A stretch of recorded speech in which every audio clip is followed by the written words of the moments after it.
The awesome Patrol podcast. Okay, well, we'll get the perfect one of these days. Huh? We'll get the perfect one of these days. That was the perfect one. Yeah. That's gonna be the one from now on. Now, how about I think I really think it should just be every episode. It's just like a new theme. It's a theme song for that episode. We got to keep people on their toes. Yeah, exactly. You just gotta be thinking of them all day during Tuesdays. Come up with new ones. Yeah. Hey guys. Anyways, just to remind y'all, we do have a podcast. They clicked on this. I hope they know that they clicked on the podcast. Now they're here. I might as well remind y'all about it. No, I feel like okay. Let me get a little further into what I was trying. Just backtrack a little bit. Let me just to remind y'all, our podcast is on iTunes and Google Play. You guys just remember Spotify that, is slacking, hasn't let us exactly. know if we're approved yet or not. I don't know why they're not. Well, it's probably got a lot of stuff on their plate to do. Oh, and iTunes doesn't? Yeah. How nice of you. So just remember, guys, like I said on the last one, if you like what we have to say but hate what you have to see, then go over to iTunes or Google Play to listen to us. Anyways, or you can just watch us on YouTube and close your eyes. Yeah, that's the other one. Or also, if you do like us, or if you don't like us, whatever, leave a review on those things. Oh yeah, I'd prefer it if you did like us, if you left a review, but I can't control you. I mean, we could understand if you hated Marquez. Yeah, I was gonna say I love everybody, but that dude in the middle is just man, nah, 1 star. His intro songs are terrible.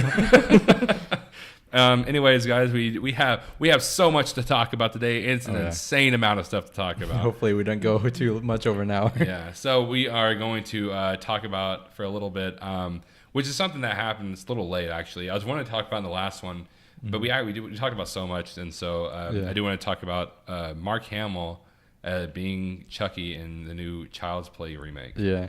Which I haven't seen many of the Chucky movies. To be honest, I've never seen like a full Chucky movie. I've only seen like parts of one. But it's so strange how Mark Hamill has like evolved so much from being Luke Skywalker, such a different character, than to being like the voice of the Joker and now the Chucky. Yeah. It's almost in my mind. It's kind of like Tom Holland growing up to be like these dark characters. Because like it's such a shift in character. Yeah, I know. But it is a pretty perfect choice for Chucky. Yeah, though. yeah, it definitely is. I hope the movie's good. I don't know if it will be because you never really know. Yeah, with the remakes nowadays. All these remakes, especially nowadays. Because I mean, we just saw Pet Sematary, and I'm hoping it's not like that movie. Because with Chucky, like I really think where they're going with it, especially having Mark Hamill as Chucky, it's pretty perfect. Mm-hmm. But we just saw Pet Sematary, which on our YouTube channel, Too Awesome Men, we do have a review over that if you want to go check that out. And that movie is weird because I don't hate it. I don't think it's awful. I think it's fine. Mm-hmm. And I still wouldn't change my opinion on it. I think it's fine. I don't think it's bad. But at the same time, I do kind of hate it because I hate the idea of the kind of movie that Pet Sematary is, which is like just passable, right? Okay enough movies, Yeah, especially considering it's a remake. I mean, if it was like an original movie and it was passable, I don't think I would have like hated it that much. Well, which I don't really hate it, but I wouldn't have like disliked it so much. Yeah. But like considering it, sorry, Jake's licking my fingers. It felt really weird. Well, Jake is our dog, just to let everybody know. It's just a human we have living underneath our table. Yes, he's a little chihuahua. Yeah, he's pretty cute. Maybe we'll have him on one of our videos. But anyways, since it's a remake, you feel like there should be an element that makes it a reason why they're making it, which they did have. Which I mean, spoiler if you haven't seen Pet Sematary, which they already spoiled in the trailer. But they did change it from the little boy dying to the daughter dying, which I actually like that change.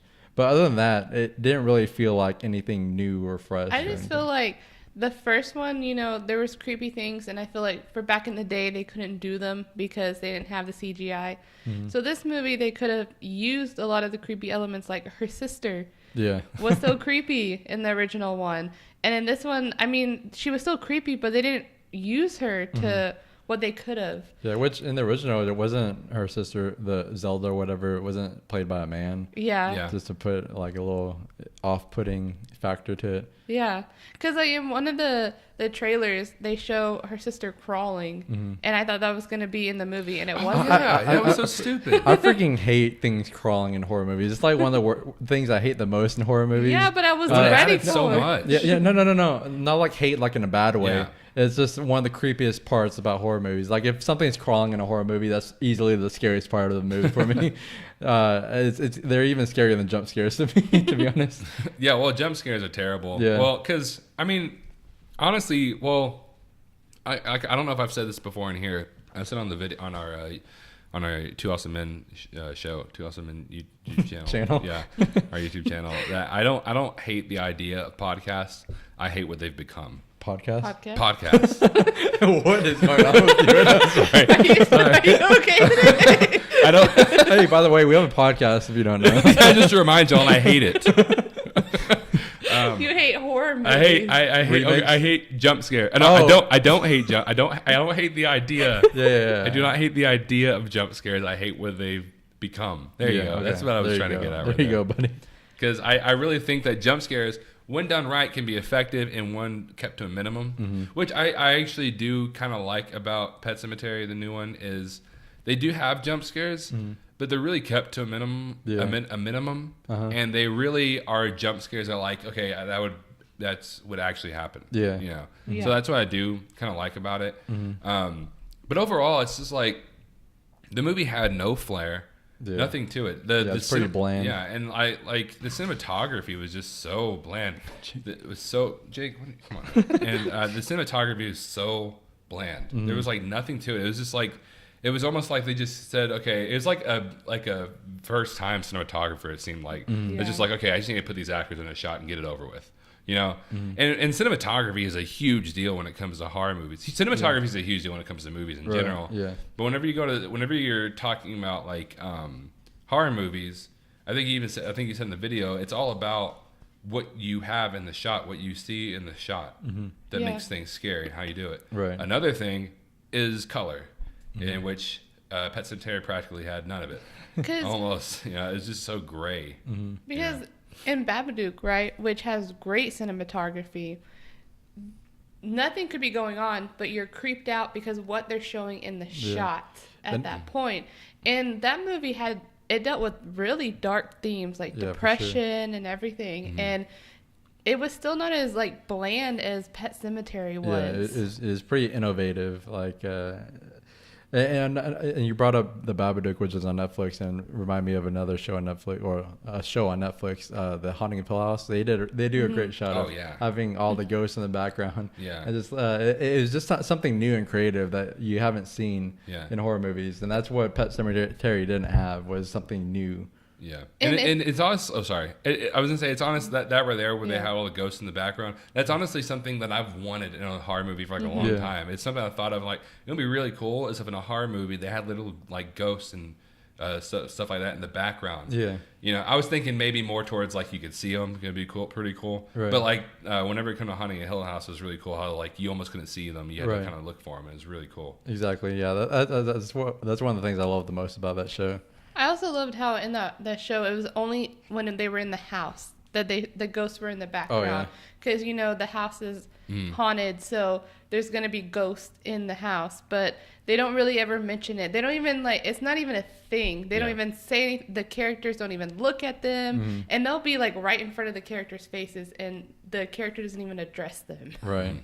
And it kind of made it into a game to like see if you could find all of them. Yeah. Or you can just cheat and look at the YouTube videos. But I am happy that Pet Sematary didn't have any false jump scares, which are some of the worst things ever. Which is just like, hey Brittany, and it's like oh my goodness, it's like a jump scare. It's the stupidest thing. Winchester had, which Jason Clarke was also in. Yeah. Winchester had way too many jump scares. Or The Nun that just came out, that was ridiculous. How many jump scares were in The Nun? There's a lot of horror things that actually came out this week and last week. Like, was it last week that the trailer for Scary Stories to Tell in the Dark. Was it this week or last week? I think it was last week. I'm pretty sure it wasn't this week, but I think it was last week. I'm really excited about that because I read those stories growing up, so I really want to go back and reread them too because a lot of the stories I don't remember because they used to traumatize me, so I had to like stop reading the books. So. I have no idea how they were approved to be sold at elementary book fairs because that's where I got them, was at the elementary book fairs, which I freaking loved the book fairs when I was little. Mm-hmm. But that was the book that I always saw, and it's where I got it. And like like you said, I really want to reread them. And you said that it was only like $20 for like the whole for all set. three of them. Yeah, there's 3 books. Maybe a little less than $20. Yeah, and then on YouTube, there's like these channels that have like audio reads. But like the dude, one we watched. Yeah, that's what I was about to talk about. The one that we watched, he read them in like such a like cheesy voice and like, over exaggerated when he read the "Where's my toe" one. Luckily, the "Where's my toe" story, I feel like could be like, it's scary reading it, but I feel like in a movie it could be really cheesy. Mm-hmm. But in the trailer, it actually, well, I mean, I don't know if it's in the new trailer, but it was in the Super Bowl trailers that they showed. Mm-hmm. The person saying "Where's my toe," and actually it seems pretty creepy, to be honest. Probably the creepiest he could have made it. Yeah, I'm really excited to see all of it because the trailers look really good. Because to be honest, whenever I heard about it, I didn't really think it could be that good because it's just a whole bunch of random stories. Yeah. And I really think they're gonna get those creepy elements just like spot on. I also like how they're like, it's gonna be one story because for a while people thought it was gonna be an anthology. Yeah, which I honestly wouldn't have minded, but I mean, it is. I'm interested in seeing what they're doing with the one story. Mm-hmm. I think like a group of high school students finds like the actual book and the books come to life. Which isn't that kind of like, I never saw the Goosebumps movie that came out recently, but isn't that kind of the same kind of? I mean, this looks a lot better than that movie. Yeah. It kind of is the same. The first Goosebumps movie. Well, the first whatever you call it. What do you call it? What? Because there's 2 of them. The first Goosebumps movie? The first one. Yeah, with Jack Black. Yeah, one with Jack Black. I know it's a little off topic. Is that what you call them? With Jack Black? Yeah. I know it's a little off topic, but I still cannot believe that they did not play the theme song of Goosebumps. I was so mad about because I remember as a child, that theme song would come on, and I was just like fearing for my life. Yeah, that freaking theme song goes hard, though. It really does. You remember whenever we went to that haunted house in Atlanta? Oh yeah, and like they played the Goosebumps theme song, and everybody went crazy. Yeah. Which, by the way, if y'all never heard of what's it called, Netherworld? Netherworld. Yeah, the haunted house. It's in Atlanta, or it's in somewhere in Georgia. I know it moved, but definitely go there because it's like one of the best haunted houses. Yeah, it's fantastic. But anyways, Goosebumps, the movie, they didn't play the theme song. And Power Rangers, the one that just came out like 2017, they freaking played the theme song, and everybody went crazy because that's what you grew up as a child hearing those theme songs. And they picked like the perfect place to put it, where it wasn't like cheesy or out of place. And they didn't play it for too long; they just like played a little snippet of it, and it was just perfect. And I really do think that if they would have played it, it would. And I don't even care where they played it. It probably would have worked like as a theme song. They probably would have worked as a theme song. You're a genius. They probably would have worked like in the credits. Yeah, I don't know what's going on with me today. But also something else that did happen last week actually, and it was funny because it happened like literally like right after the day after our last podcast. Yeah, which the poster for it, which I think I know what you're talking about. But the poster for it came out the day that we did the podcast, and we were able to talk about it. But the trailer came out the day after. Yeah, and so it was the new Joker trailer with Joaquin Phoenix. I am so excited about this movie. That looks fantastic. I'm not even exaggerating. I've probably watched that trailer at least 30 times. Yeah, it's so good. It's honestly it's a masterpiece of a trailer. Like, it's honestly like a mini movie in itself, like a 2.5 movie. Uh-huh. I was a little worried because, we have the Jared Leto Joker. So I was confused on how, this movie, because they said it wasn't part of the DC universe. So I was like, okay. And I don't know. It seems like it's going to be good as a standalone movie. And I don't mind the backstory of the Joker. Yeah.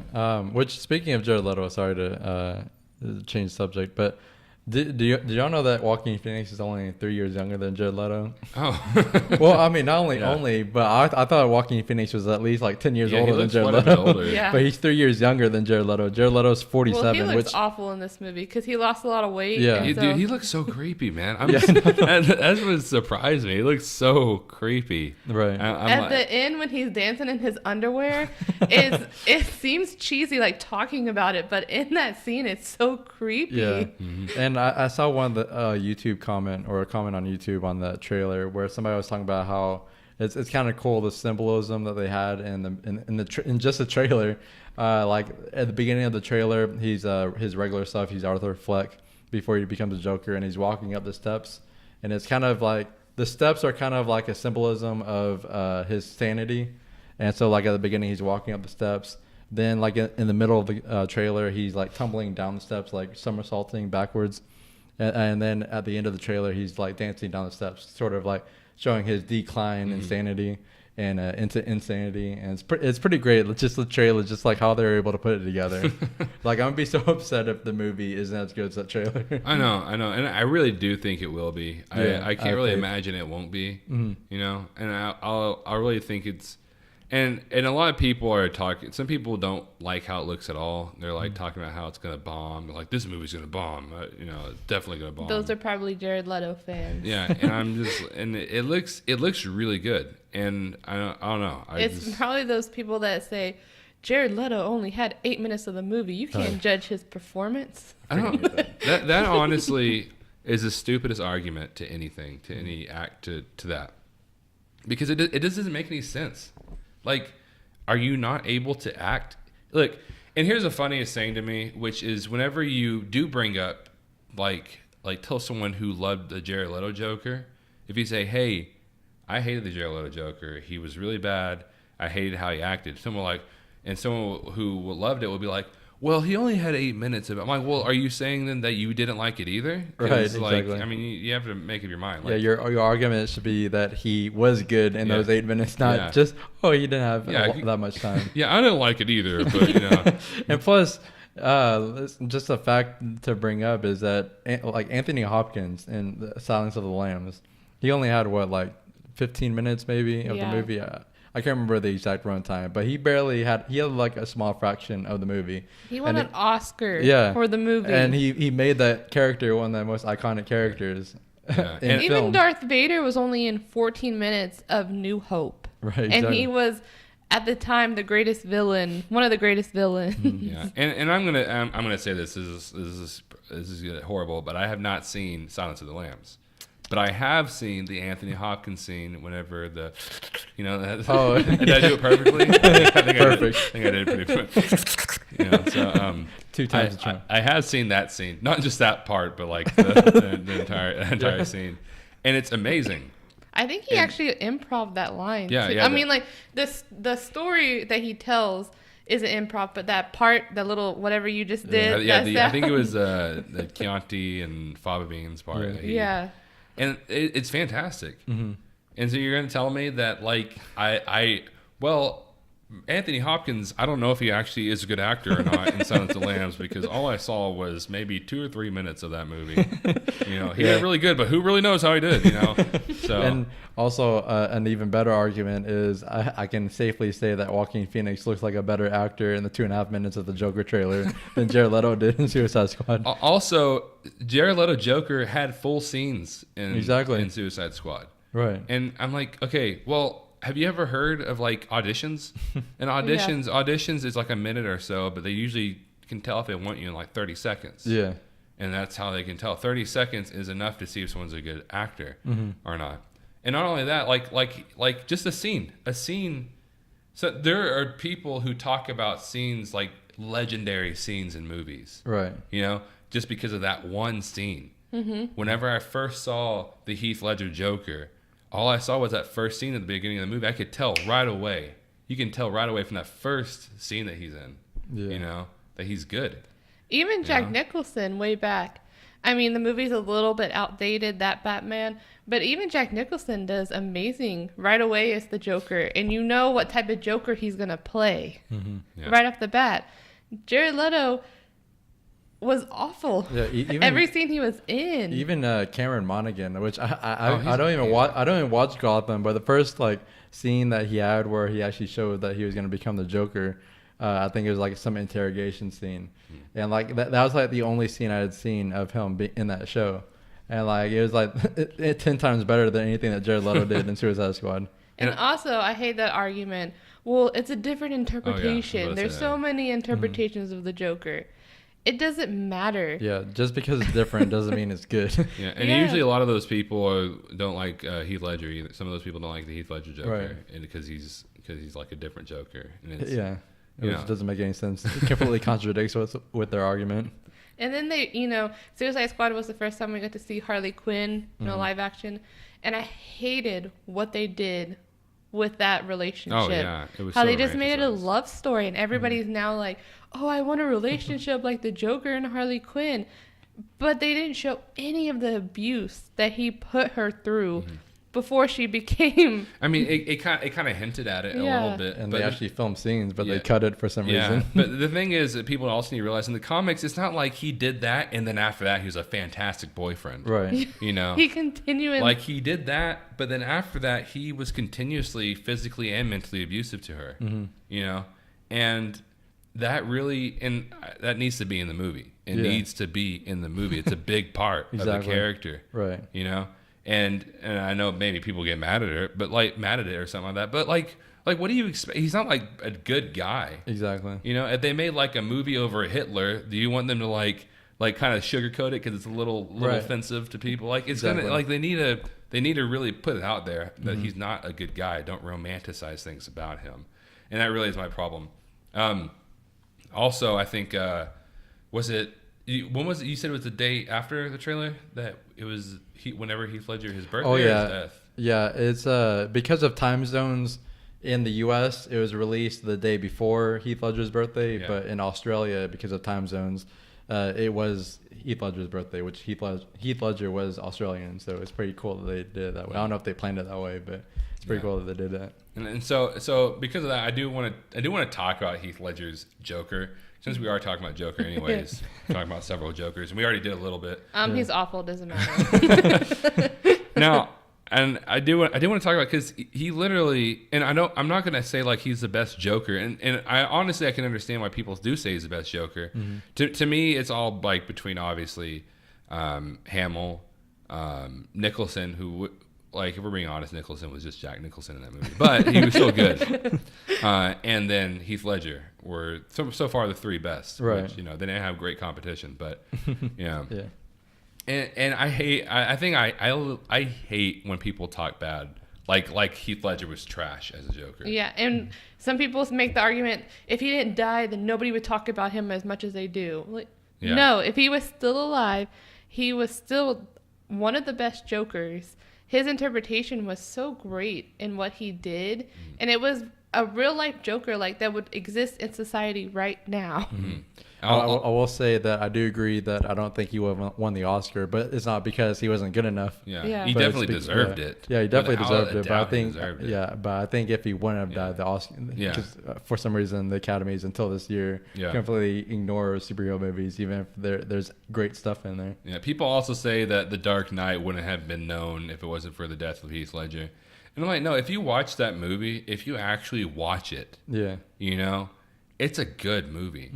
It's really good. It has really good action scenes, which is, it's not all about action in that movie, but there's really good action scenes. It has great story. Yeah. And all throughout the trilogy, they really do connect the movies extremely well. Yeah, and I honestly don't know why people say Heath Ledger was so different than the Joker in the comics, which I can agree there are pretty big differences in his character. But I mean, if you read The Killing Joke, which is probably one of the most popular and iconic Joker comics, well, graphic novel, but his plan and his whole philosophy in that graphic novel is pretty much exactly the same as the Heath Ledger's Joker in The Dark Knight. His plan and everything was just pretty much almost the exact same, for the most part. Yeah, and like it really is my favorite superhero movie, and I don't really see that changing anytime soon. It's honestly probably it's honestly one of my favorite movies just in general. Yeah, I honestly can't see anybody not why I can't understand why people don't like it at all.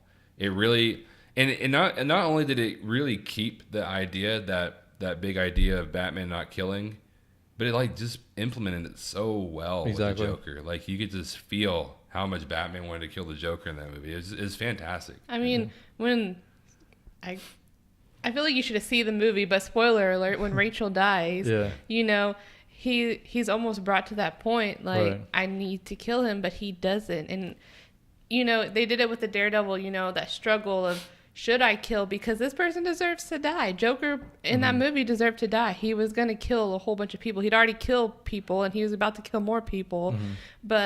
And so that's why that movie, it just deals with that kind of concept, and they do it so well.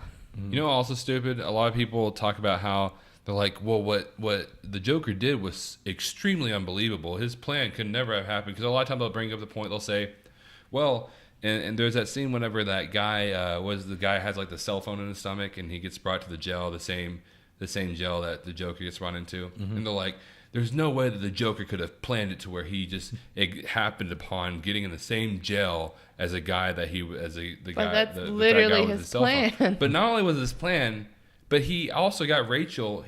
He got Rachel to get picked up by police officers and brought to that building. Right. So he has that. He has the capability of doing that. Yeah. You know, because was it Maroney's men? I can't remember exactly whose it is, but because he brings up Maroney. He does. He threatens the cops that have people in the hospital because in the middle of the movie he's going to blow up the hospital. Yeah. So he threatens people that have family in the hospital already. But I think some of them are Mahoney's men too. Yeah. Because he even says that line. He says, "Are you?" saying that they were your men and not Maroney's. Right. Yeah. You know, and so it was possible for him to be in the same jail. He just had to plan it out to where the guy got there.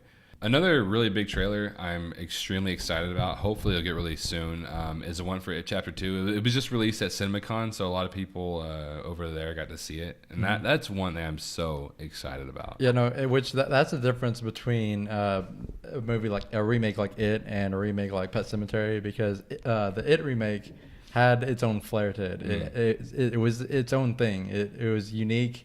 It just had a personality to it, which Pet Sematary didn't really have. Yeah, and with It Part 1, you know, I've never seen the miniseries, but I've seen clips from it. And you can tell just the difference between even that Georgie scene at the beginning. It's a different take on it that the director in this remake did, and he does it in every scene. Like I couldn't even catch my breath in that movie because scene after scene was so suspenseful. And, you know, I know that you've talked about the miniseries, and, you know, some people still love it because of nostalgia, but, you know, it seems really cheesy, the scenes I've seen. So the fact that the director took it and was still able to make it creepy and something new, even if you don't like it, it is still something different. Yeah. Which I will say, the original is cheesy, but the beginning with the kids, which is actually a very common thing amongst people, it's known that the beginning with the kids is really good. It's not really good, but like it's pretty good. Yeah. But then after that, with the adults, it gets actually pretty bad. Which I'm actually so excited about this. Which I'm gonna talk about what I've heard about the trailer. Yeah. That's fine. So just in case you don't want to know anything about it before it gets released. So if you have seen the original, what I loved was one of the few scenes that's really good when they become adults.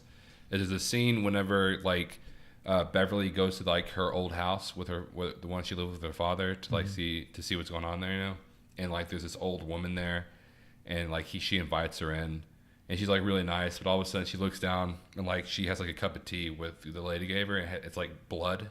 You know? Yeah. And then like she looks up and like the old lady's just like really creepy looking and like had like really nasty teeth and all that stuff. It's pretty cool in the first one, you know. It's always a little cheesy. The whole thing's a little cheesy overall. But I have read that description of that scene is actually in the beginning of the new trailer.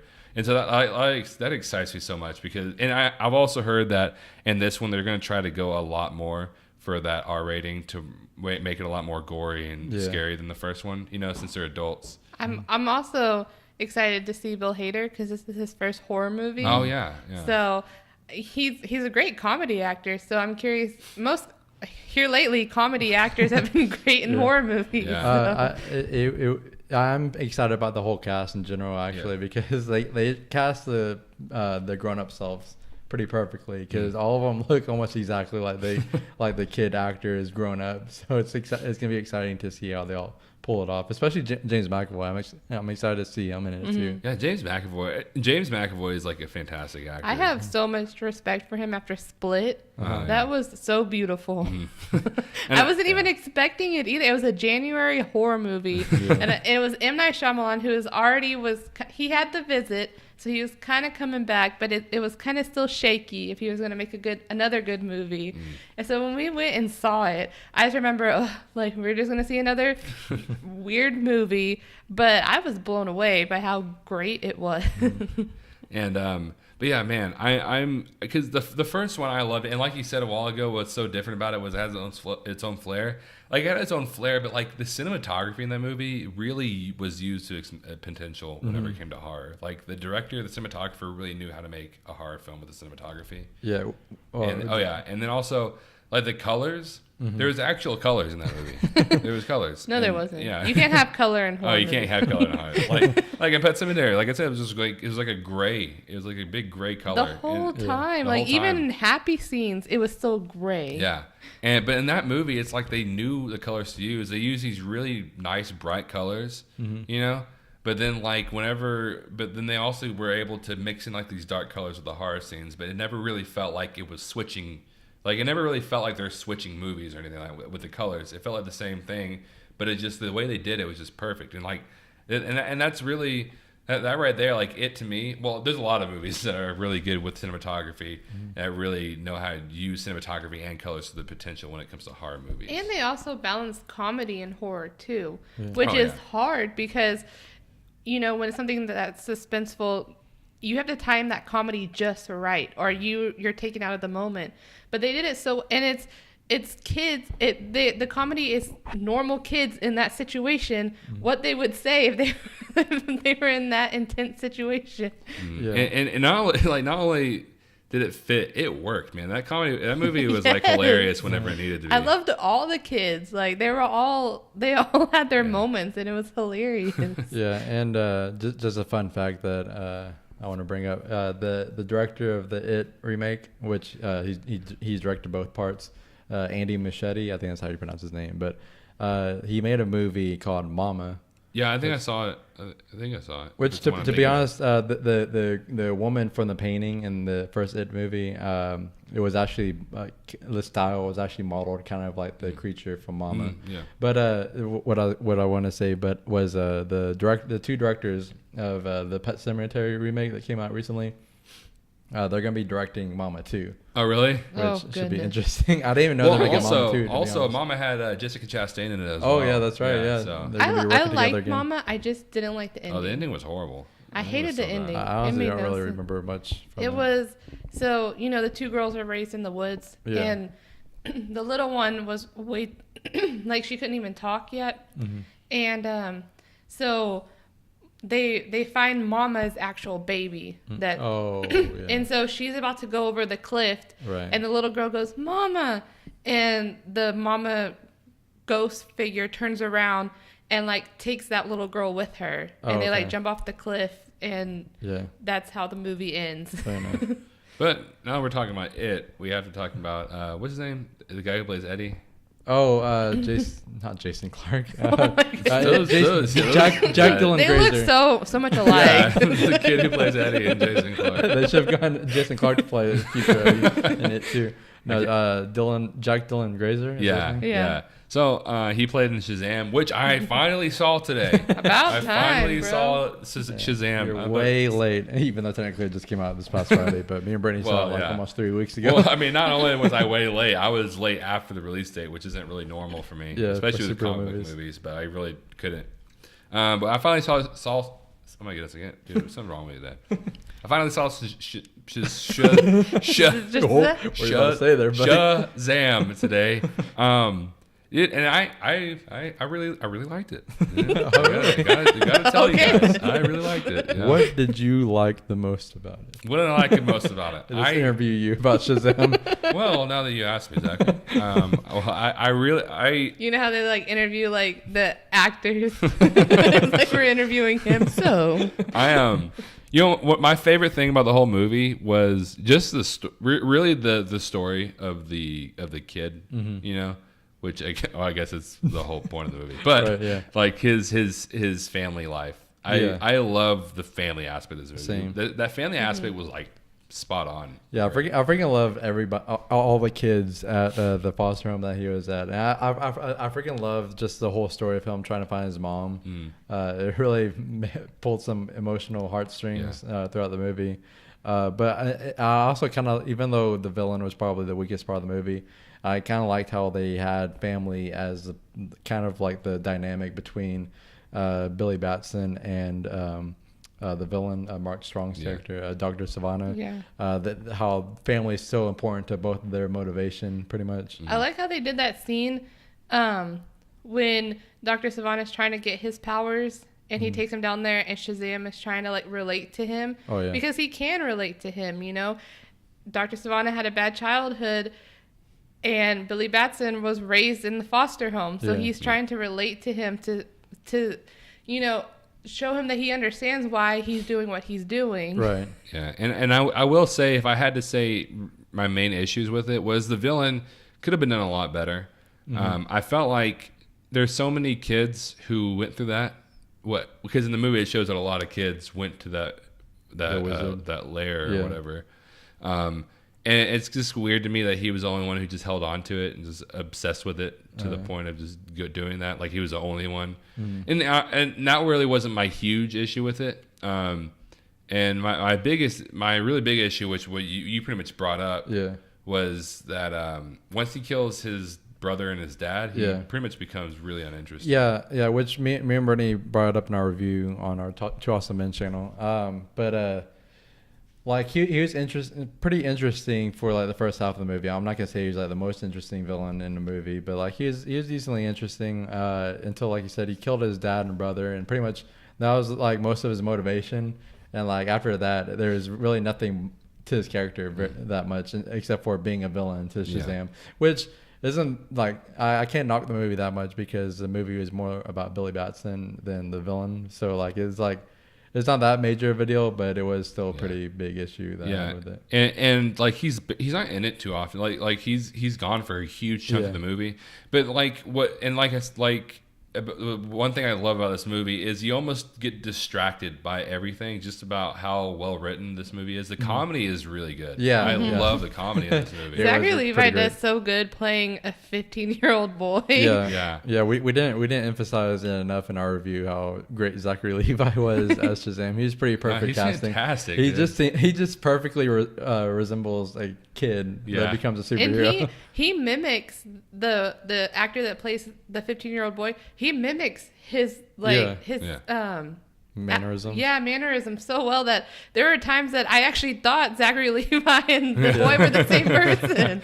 It was really good. And then the other thing is the obvious thing that a lot of DC movies have done, and that the CGI was not the best. I'm not going to go out and say it was Justice League bad, right? But it was about Spider-Man 3 level bad. Yeah.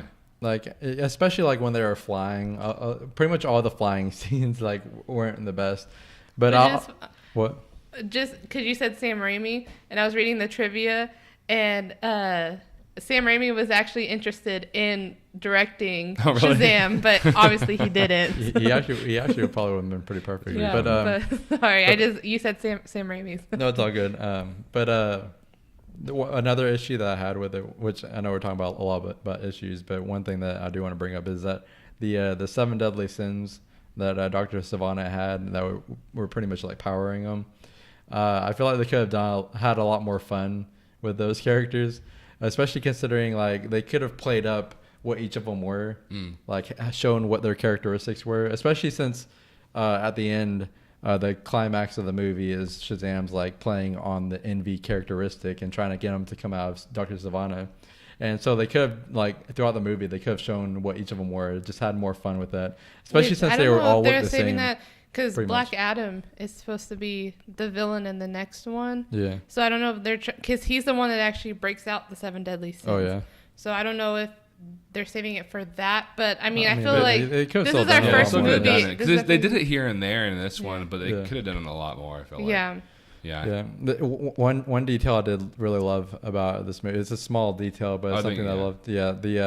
At the beginning of the movie, they show a flashback to when Billy Batson got separated from his real mom, and like she's like playing one of the carnival games, and she tells Billy, who's like a really little kid at the time, that she's like, Mom's not really going for pro right now, and she seems like really happy. Yeah, she's so happy. Yeah, and then at the end of the movie, whenever he finally finds her and talks to her, they show the flashback when she's explaining what happened, and it shows what she actually was like, and she was like really grumpy and like really frustrated and all that. And it is just a little minor detail that I really loved that I didn't catch until like the second or third time watching, because I've seen it 3 times now. Yeah, and now that we're kind of nearing the end of this, I do want to, like we said, we want to bring up Avengers Endgame every podcast until the movie comes out. And I'm so ready for it.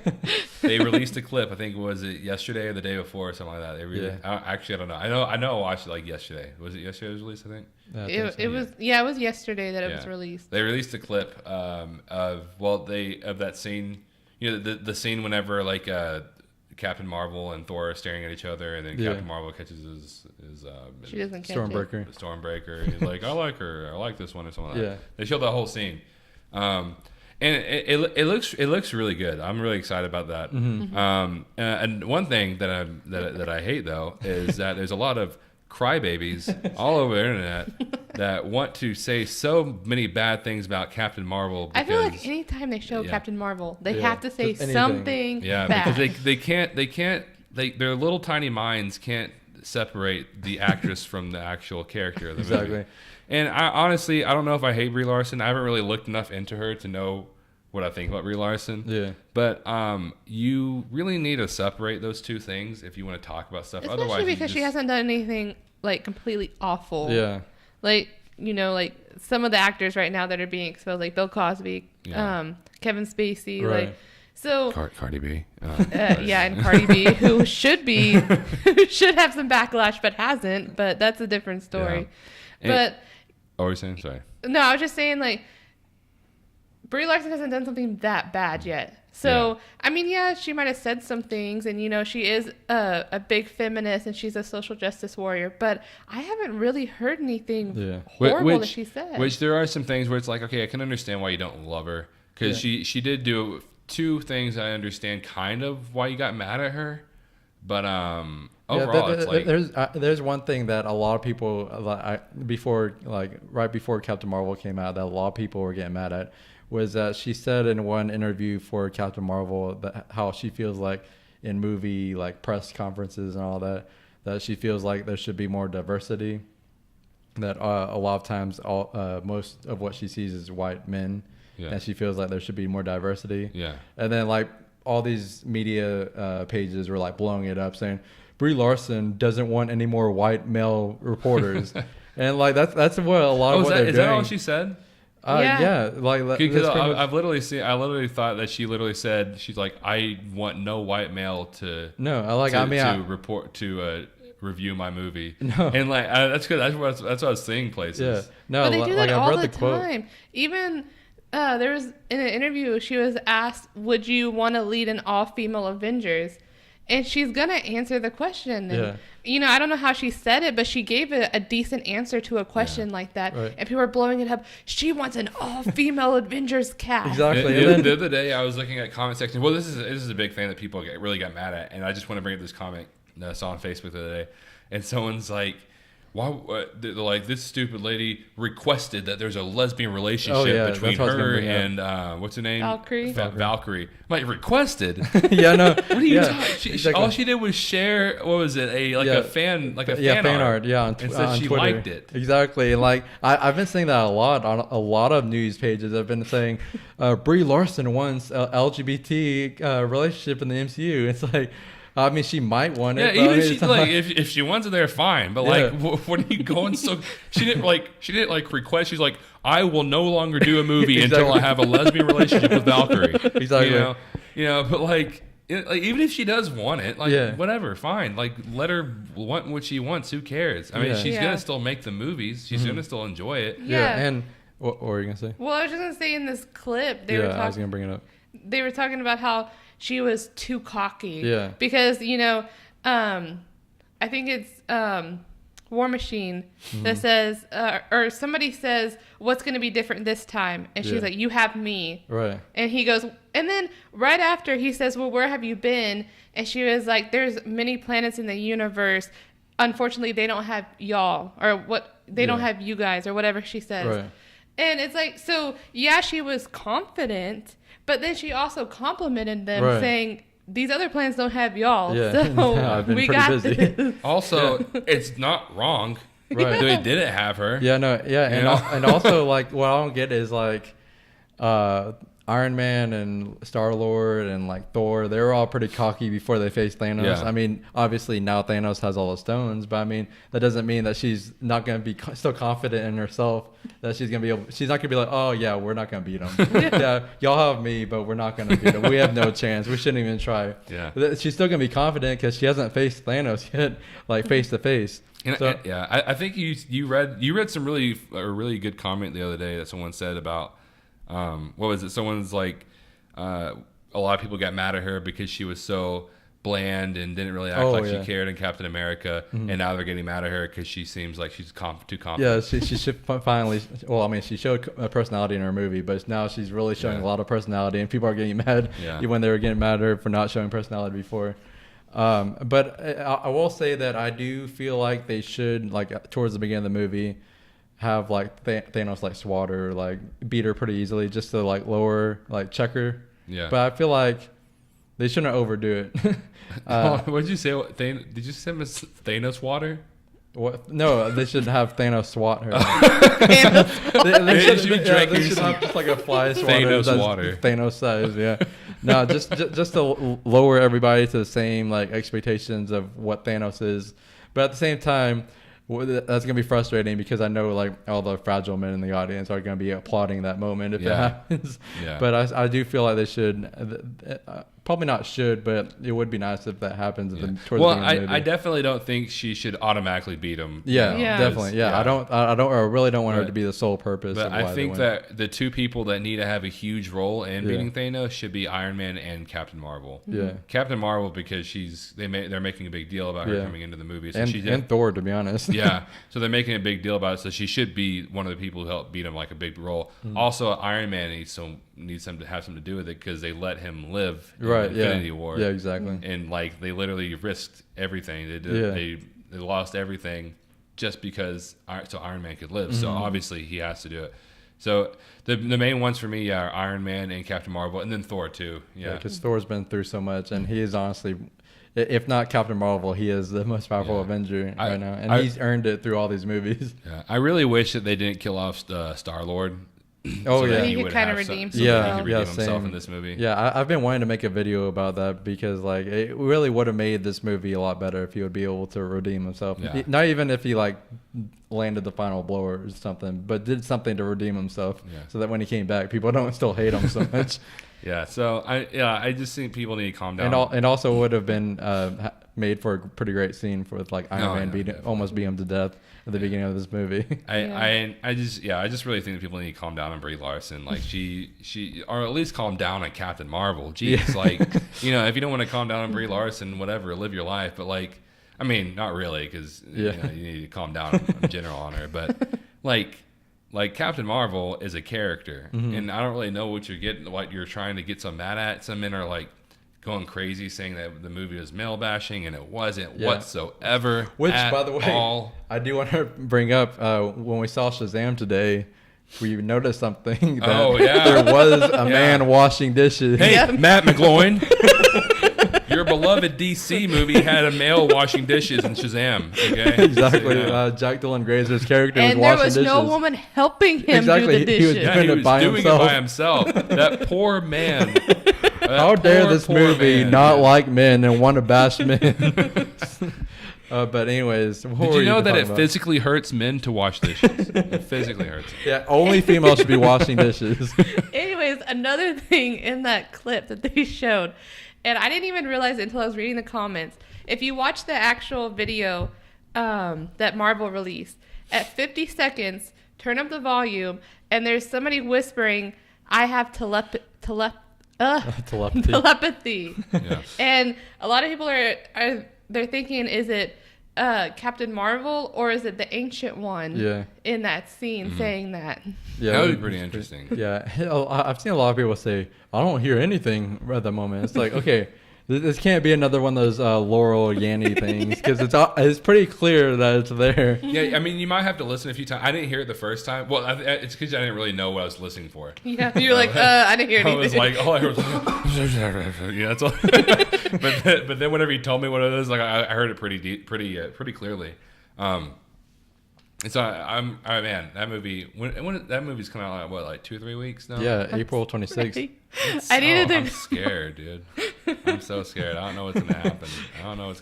I freaking wish we would have bought extra tickets. Oh yeah. Well, like gone to gone online to a New York City theater and bought extra tickets, because you know that people in New York City are gonna pay big money for tickets. But oh well, that's just one regret I have in life. It's crazy. I was talking to some people, and I know this is a big movie and it's one of the biggest movies, but people need to realize that this movie's going to be out for months, and then you can go buy it on DVD or Blu-ray when it comes out. Right, yeah. Like, this isn't a once-in-a-lifetime show that they're only going to show on Thursday. Right. So the fact that people are paying thousands of dollars is crazy. Yeah. Which, one more thing I do want to bring up about Endgame is that one scene in the trailer, the final trailer, not the clip, but the final trailer, where Captain America and Iron Man are talking. Iron Man asks Captain America if he trusts him, and Captain America says, yeah. Do you think that Captain America is a 2012 Captain America from the first Avengers movie? Yeah, it's awesome. And they CGI'd his suit out. Because they've always shown in set photos, like a long time ago, that, well, I mean, I don't know if Marvel released them, but leaked photos, set photos have shown that Captain America is going to be in his first Avengers suit. So, I mean... It's possible. It's possible. It'll be really interesting. Yeah. I don't know. I'm excited about that. But before we end this, I do want to bring something up that I just started thinking about a while ago. Oh, no. Well, it's nothing like that. Is it a new theme song? Yeah. Our brand new theme song is just released. I've been thinking about this whole time. But I think it was like our first or second podcast. We talked about Dora the Explorer, you know, and we said in that video that Boots...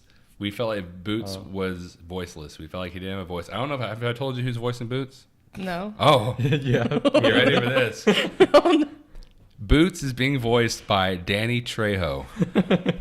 Your favorite actor. Boots is being voiced by Danny Trejo. People. Machete. They have such weird people. Like, they have Benicio del Toro Playing Swiper. Danny Trejo. It's going to be a very interesting movie. Well, and also, before we end it, I do want to give a shout out. I'm wearing a Dallas for Dirk shirt, which the game's already over. Dirk's probably announced after the game that he's retiring. I've stayed off social media because I have the game recorded. I want to watch it. But tonight could potentially be Dirk Nowitzki's last home game, so I do want to shout that out. Another shout out I want to do, and we did in our last video. There is a wonderful little YouTube channel called Half Cocked that I'm squeezing my bottle. There's a wonderful channel called Half Cocked. It's some friends of ours that we've done. We've been in one video of theirs, and they've been in one. Well, one of the guys, yeah, huh? Two. Oh, have we only done one with them? Yeah, I think we only done one with them, and they did one with us. Oh, okay, that's right. Yeah, so they did one with us over the Truth or Dare. Well, okay, the main guy Daniel did one with us, and then there's another guy that's in some of their videos named Liam did one with us over Predator, and then Daniel did one with us over Truth or Dare. Yeah, and we did their video over Ready Player One. Yeah. Anyways, so these people have a few weeks back they actually reached their 3-year mark. So I'm really happy for them. I just want to give them a big congratulations. Yeah, give them a big what?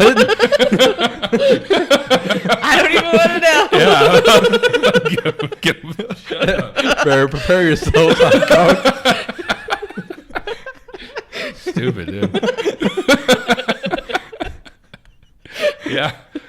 I want to give a big congratulations to Half Cocked YouTube channel. If y'all are interested in a raunchy, unapologetic YouTube channel that talks about movies, go check them out. Put a link in the description below. I will also put a link in the description below to our YouTube channel, Two Awesome Men. If you want to go check that out, we just put up a review over Pet Sematary.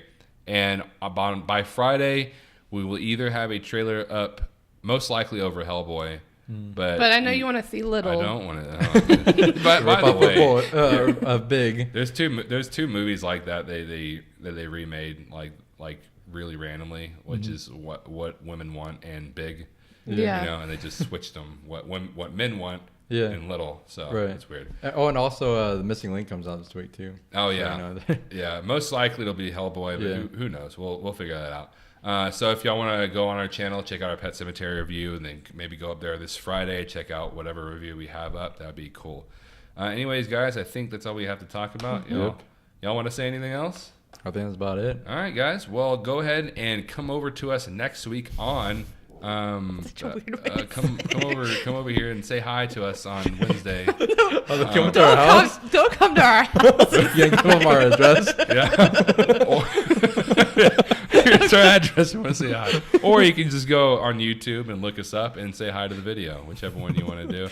And our audience, like insane people talking to their computers. To be honest, that's the only people that make sense that watch our video. So if you want to say hi, just put hi in the comments. Yeah. Or you can say just hi in general. So that's up to you. Out loud. Yeah. Anyways, guys, that will be the end of our podcast, and check us out next week when we'll talk.